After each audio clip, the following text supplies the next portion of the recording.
For my biology model, I chose to model the human brain.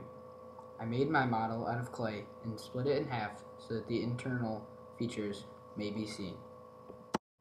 Also, the brain's lobes are color-coded with blue, yellow, red, and green clay.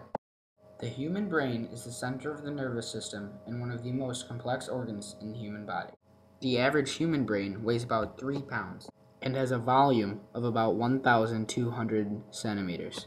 The cerebrum makes up the largest part of the brain and is above most other features.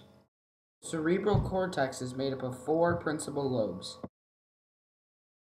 The first is the frontal lobe. The second is the parietal lobe. The third is the temporal lobe. And the fourth is the occipital lobe. These divisions are made based on the bones of the skull that overlie these sections and some folds in the brain. The sixth feature of the brain is the cerebellum. The cerebellum's function is to control the motor functions of the body, and it does this by contributing to coordination, precision, and accurate timing. I've included 4 other features of the interior. The first of these structures is the brainstem, which is the posterior part of the brain that connects to the spinal cord. Most motor and sensory systems nerve connections pass through the brainstem. The second structure is the hippocampus, which helps with the storing of information and is responsible for short-term memory, long-term memory, and special navigation.